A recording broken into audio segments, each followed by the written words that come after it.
আসসালামু আলাইকুম। আমন্ত্রণ জানাচ্ছি সবাইকে এইচটিভি বাংলা সংবাদের। সঙ্গে আছি আমি হেলাল আহমেদ।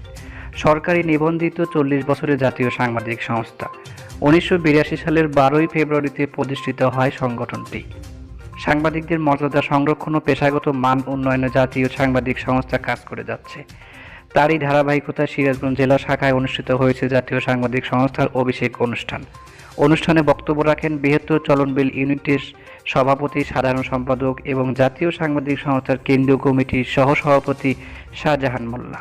আমাদের স্বাধীন দেশে আমরা যাদের ত্যাগের বিনিময়ে আমরা দেশ পেয়েছি, আমরা জাতির পিতা বঙ্গবন্ধু শেখ মুজিবুর রহমান এবং তার পরিবারের সদস্য যারা নিহত হয়েছে তাদের আত্মার প্রতি আজকে আমরা গভীর শ্রদ্ধা নিবেদন করছি। এবং আজকে সারা দেশে কিন্তু সাংবাদিকতায় পড়াশোনা করে অনেকে জেলা উপজেলাতে সাংবাদিকতা করছেন। আমাদের জাতীয় সাংবাদিক সংস্থা সাংবাদিকদের পেশাগত দক্ষতা অর্জনে প্রশিক্ষণের ব্যবস্থা করে থাকে। আপনারা এই সিরাজগঞ্জে যদি আয়োজন করেন, আপনাদের এই জেলাতেও ভালো ভালো সাংবাদিক রয়েছে, তারা সহ সেন্ট্রাল নেতৃবৃন্দ সহ সুন্দর সাংবাদিক প্রশিক্ষণের ব্যবস্থা করবে। সেখানে সংবাদ কিভাবে পরিবেশন করতে হয়, কিভাবে তথ্য সংগ্রহ করতে হয়, কি করা যায় কি করা যায় না, সাংবাদিক কি করতে পারে কি করতে পারে না, সেগুলো বিষয় নিয়ে যদি একটা প্রশিক্ষণ হয়, তাহলে আপনার এই সংগঠনের সাংবাদিকরা দক্ষতা অর্জন করবে। তাদের পেশাগত দক্ষতা অর্জন হলে আজকে আপনার এই সংগঠনের সুনাম এই শুধু সিরাজগঞ্জে সারা দেশে ছড়িয়ে পড়বে।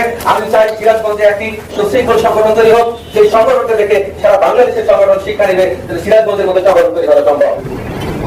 জাতীয় সাংবাদিক সংস্থার সভাপতি এবং আরো উপস্থিত আছেন সাংবাদিক ভাই বোনেরা।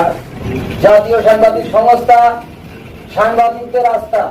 আমি মহান সৃষ্টিকর্তার কাছে কৃতজ্ঞতা জানাই যে বঙ্গবন্ধুর মতো একজন সাহসী মানুষ জাতির দুঃসময়